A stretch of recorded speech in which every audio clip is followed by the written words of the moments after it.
José é um que morreu, mas vocês ainda não. Aqui acaba a revolução. Olha o negro recém-chegado. Lá fora começa a vida. Só vendo moço e com força em perfeito estado de conservação. Pro serviço de menos empenho, Deus mais fraco e combalido pela metade do... Podeis esquecer a festa. Devei apenas lembrar que se teatro é brincadeira, lá fora é pra valer.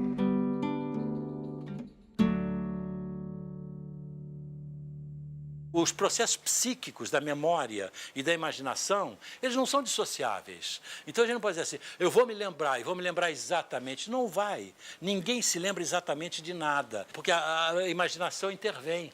Então se hoje eu me lembro, eu estou aqui falando com vocês, estou tentando me lembrar de como é que era o Arena, se for amanhã falando com o meu grupo lá no Rio de Janeiro, as minhas lembranças vão ser diferentes. E a lembrança da mesma coisa, não é que eu vou lembrar outras coisas, as mesmas coisas que aqui eu estou me lembrando agora, eu já vou contar de uma maneira diferente. Então, as memórias, eu não sei mais por que eu estava dizendo isso. Você perguntou o quê?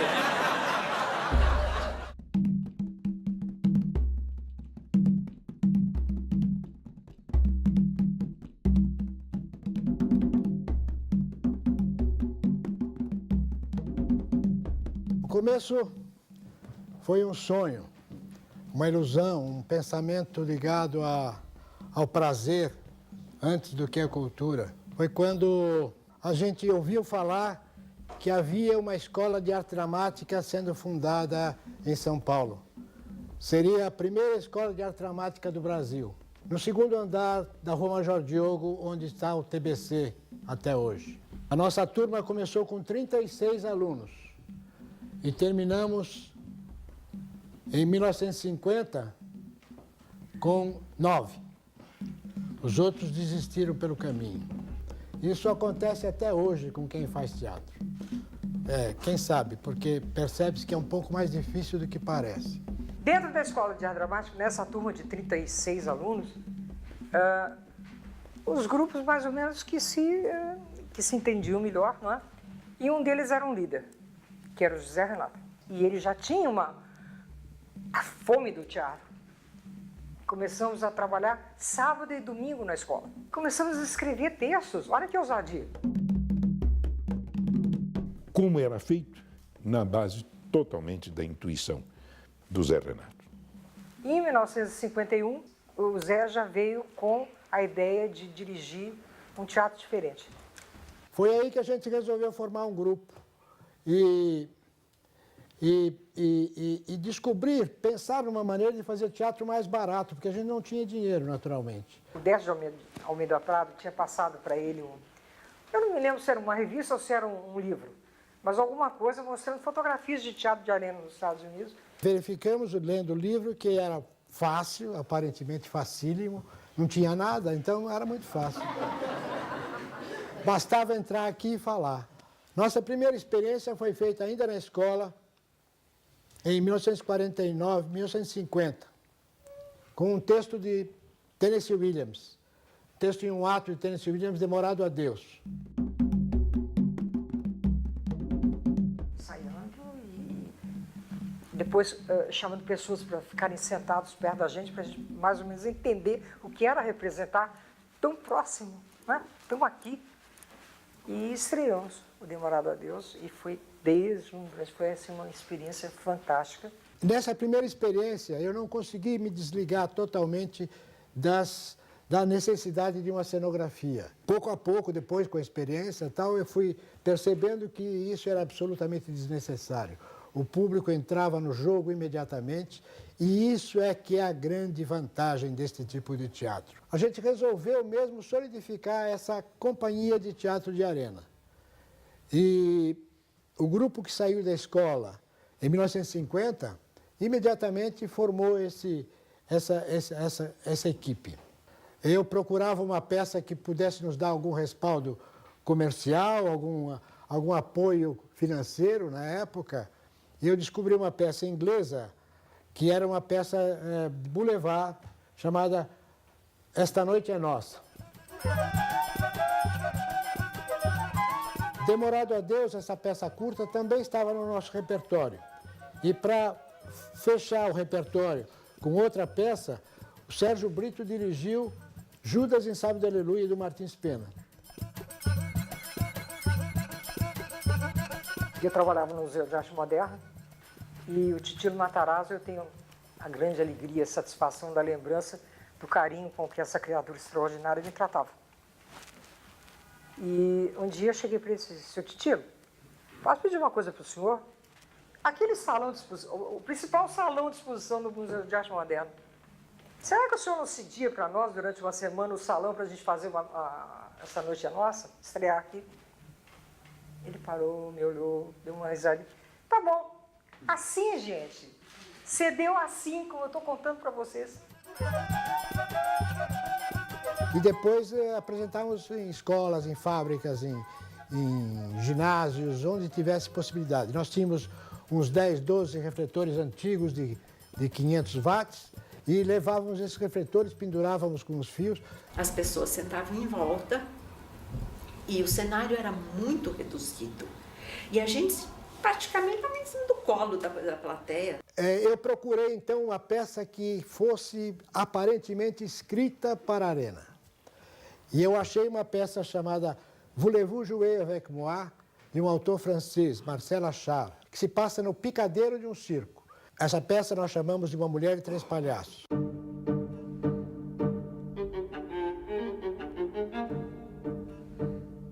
Eu era um dos 3 palhaços.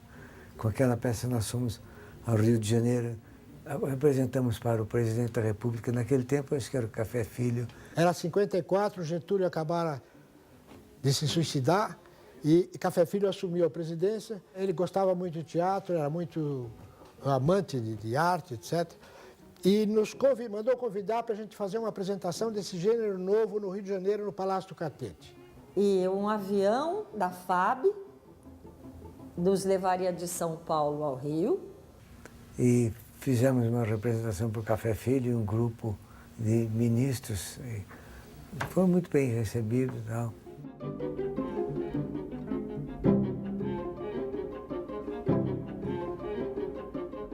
No dia seguinte apareceram notícias, fotografias em todos os jornais do Brasil.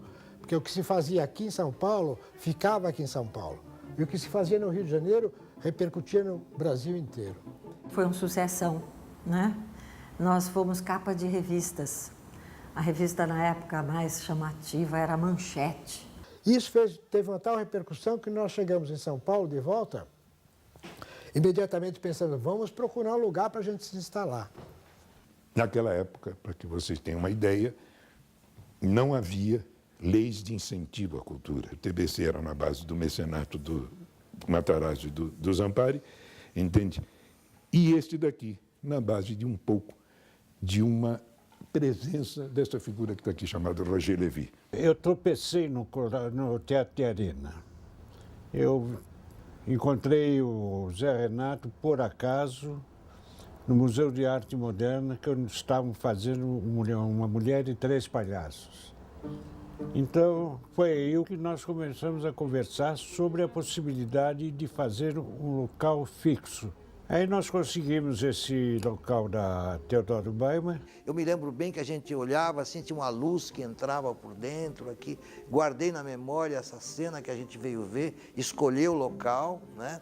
Conseguimos convencer os advogados Badra, que moravam aqui, que tinham um escritório aqui em cima, nesse andar de cima, e eles nos alugaram este armazém, e nós fizemos em poucos meses, em pouco tempo, uma adaptação provisória que, aliás, continua até hoje. É exatamente essa.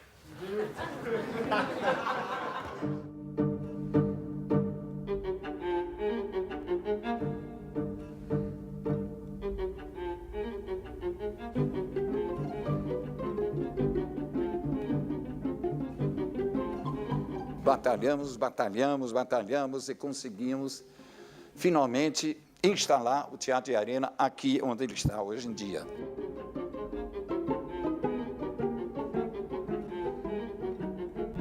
Quando nós entramos a primeira vez, ainda estava sendo montado, né? Estavam terminando de adaptar aquele espaço construindo a arena, as arquibancadas, nós ainda tivemos o gostinho de experimentar dar umas marteladas também. Mas tinha um cheirinho de tinta tão gostoso, sabe? Aquele teatro que eles estavam, eles, Zé Renato, tal, batendo, fazendo arquibancadazinha, né? Era uma graça aqueles refletores, né?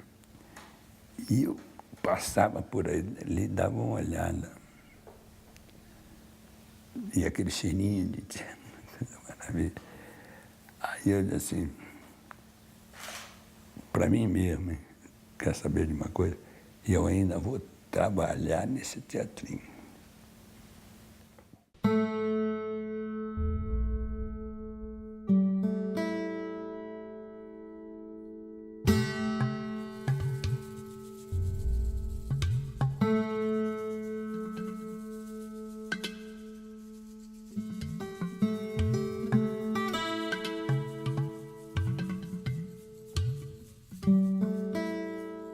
Então vocês não imaginam a alegria que a gente teve quando a gente pôde inaugurar esse teatro no dia do meu aniversário, em 1955. Foi realmente uma coisa emocionante que a simples lembrança disso já me deixa profundamente emocionado. Não são poucas as pessoas que têm a felicidade de ver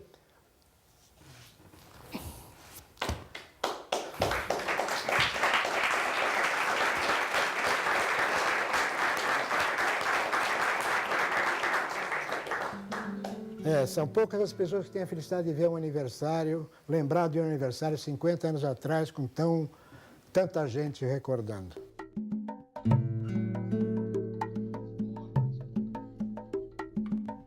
Nós fizemos um Molière aqui, Escola de Mulheres, que tinha 16 atores em cena.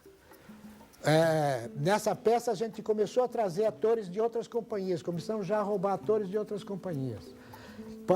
O protagonista do Molière que nós temos aqui era Valdemar Weil, um ator fantástico que conviveu conosco durante algum tempo. O Ruggero Jacobi, um diretor italiano que estava aqui, um homem inteligentíssimo, trouxe para cá o Teatro Paulista dos Estudantes. Imediatamente nós aceitamos, nós estávamos precisando de gente jovem que pudesse batalhar conosco. O Teatro Paulista dos Estudantes trouxe para esse espaço Gianfrancesco Guarnieri, Oduvaldo Viana Filho, Milton Gonçalves, Flávio Miliaccio, Vera Gertel e muitos outros.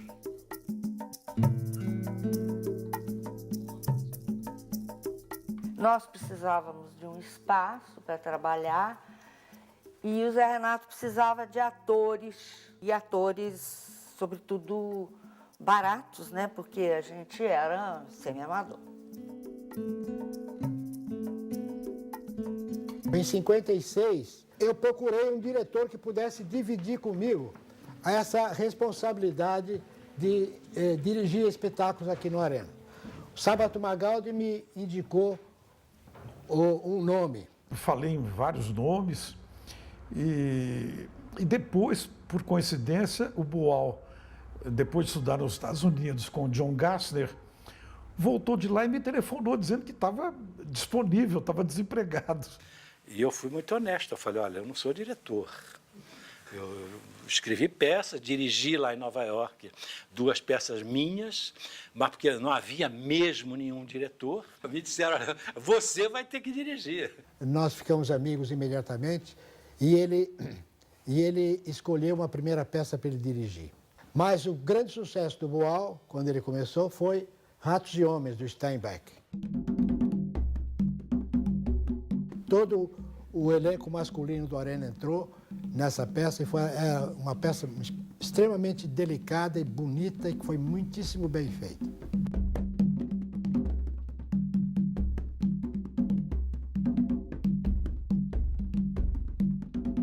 A coisa mais importante que aconteceu nesse teatro foi em 1958, quando me foi oferecida uma peça por um rapaz chamado Raimundo Duprat, que pertencia ao nosso grupo.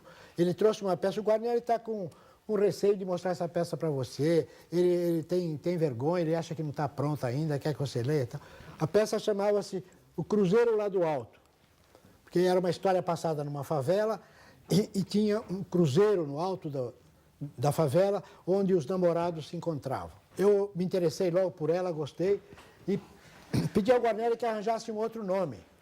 Se o Cruzeiro lá do Alto é um nome esquisito. E ele veio com outro nome, talvez tão esquisito quanto, que era Eles Não Usam Black Tie, mas que dava uma alfinetada nas pessoas.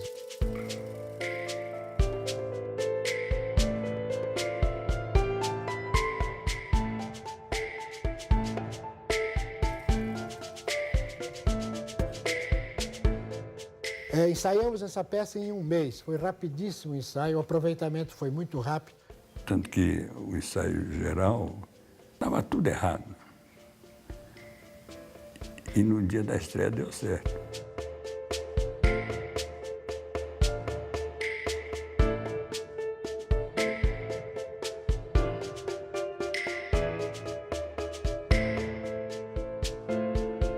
O black tie era uma coisa mágica, porque imagina, uma peça que se passava numa favela do Rio de Janeiro.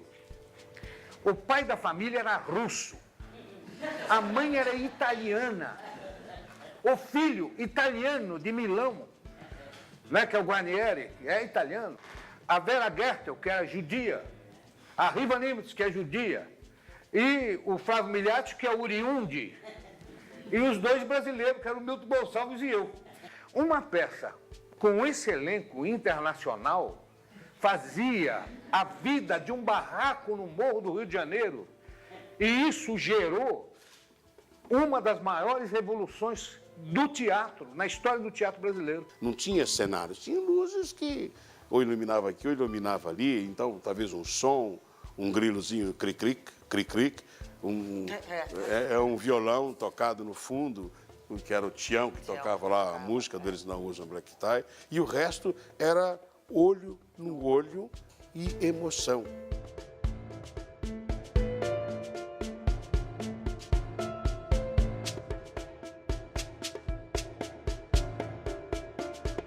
Móveis quebrados, aquelas mesas tortas, aquelas cadeiras quebradas. A Lélia Brambo catando feijão, eu nunca tinha visto isso no TBC. Uma atriz catando feijão, né? Fazia café, dá vontade de tomar café.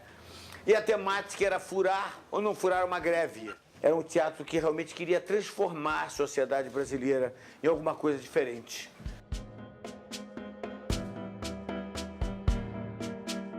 Os primeiros 15 dias, vinha muito pouca gente aqui. Eu ficava com o Ribaldo, o Ribaldo era o diretor de cena, e o Ribaldo ficava contando. Então ele falava assim, tem um público. Ele falava assim, tem 2 públicos. Então, no máximo, no começo, tinha uns 15 públicos, uns 16 públicos, né? De repente, pegou no breu um negócio. Tinha briga nessa portaria para comprar ingresso para Eles Não Usam Black Tie. Acreditem nisso. Teve gente que assistiu, teve gente que ouviu falar, mas de ouvir falar já contou para outro, contaram para os papagaios contaram para as araras, né? E correu o Brasil toda a ideia de que tinha um teatro, que era um teatro novo. Não precisava cenário, era mais barato, e as pessoas falavam como gente. E as histórias eram histórias de gente. Quer dizer, porque introduzia pela primeira vez no teatro a classe operária, né? Entrava com personagens, com protagonistas do drama, da comédia teatral. Então isso é uma coisa absolutamente revolucionária.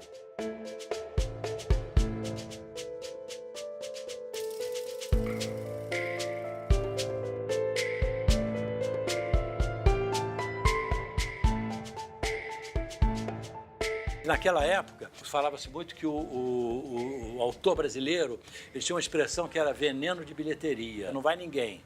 E não era verdade isso, mas havia essa fama, porque muita peça brasileira fracassava, né?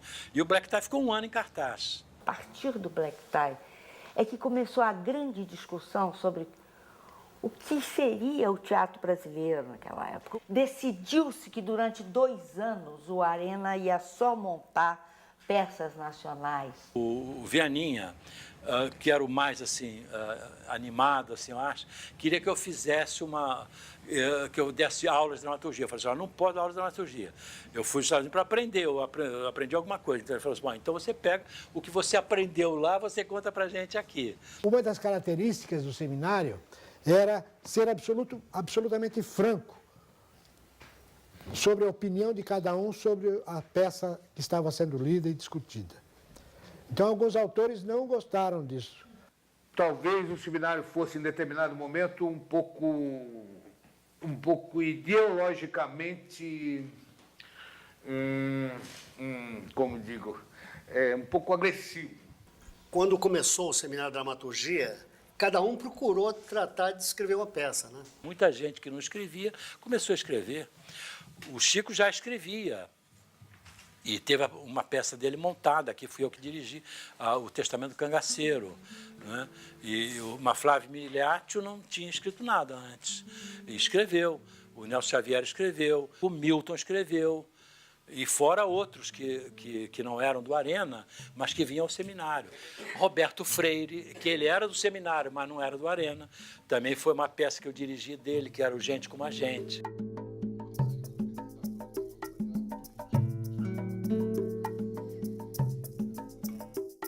Eu tinha uma peça quase pronta e o Boal tinha inaugurado o seminário de dramaturgia no Arena. Eu achei a ideia ótima, eu me senti um péssimo dramaturgo, queria aprender a escrever para teatro. Mas levei um pau quando eu apresentei o Gente Como a Gente.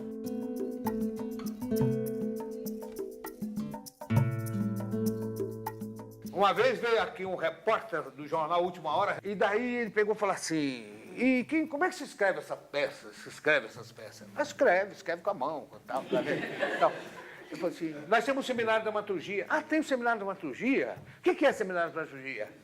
Ele falou assim, eu me chamo Benedito Rui Barbosa, eu sou repórter, mas eu gostaria de escrever uma peça, eu posso entrar nisso?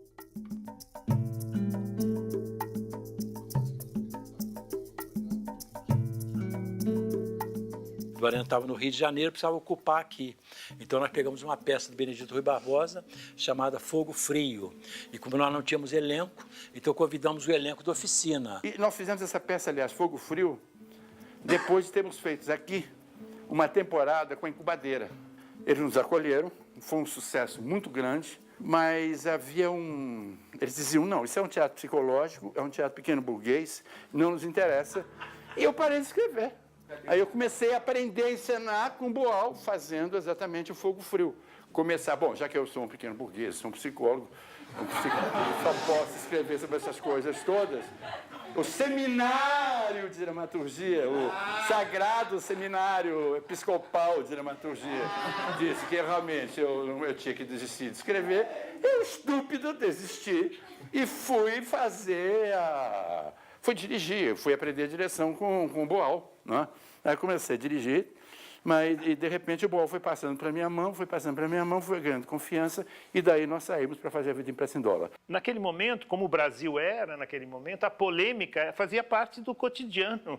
E nós éramos de uma crueldade que hoje eu me arrependo um pouco das maldades que a gente fazia com os autores que vinham com a peça e eram massacrados. Mas a gente tem que entender também a época, não só o problema da nossa juventude daquele momento, mas era também a época, não é? Era o nacionalismo, era o desenvolvimentismo, era os 50 anos em 5.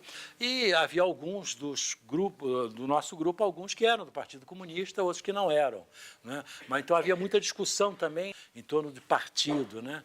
E às vezes o seminário pecava assim, pelo excesso pela falta de compreensão do outro, né? Quer dizer, a gente já é assim que tem que ser e pronto. Depois, com o tempo, a gente foi vendo que podem haver outros caminhos, não é só um caminho, e justamente a pluralidade é que às vezes pode trazer uma riqueza muito maior do que aquela coisa única, é assim e pronto, porque o é assim e pronto acaba chapando tudo, né? E fica tudo chapado, né?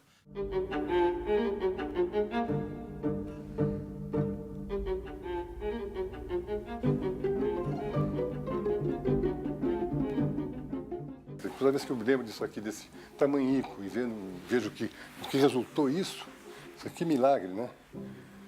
Milagre porque é uma convergência de vontades, assim, de coisas latentes que se expressaram no teatro de arena, né? de uma realidade nova que começava, né? Fruto dos anos 50, do desenvolvimentismo dos anos 50, né? O Brasil otimista, o Brasil acreditando nele próprio, né?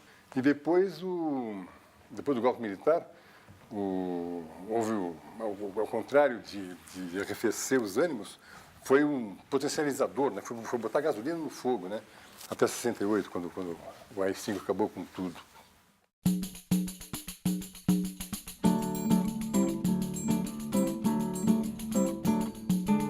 José é um que morreu, mas vocês ainda não. Aqui acaba a revolução. Olha o negro recém-chegado. Lá fora começa a vida. Só vendo moço e com força em perfeito estado de conservação. Pro serviço de menos empenho, Deus mais fraco e combalido pela metade. Podeis esquecer a peça. Devei apenas lembrar que se teatro é brincadeira, lá fora é pra valer.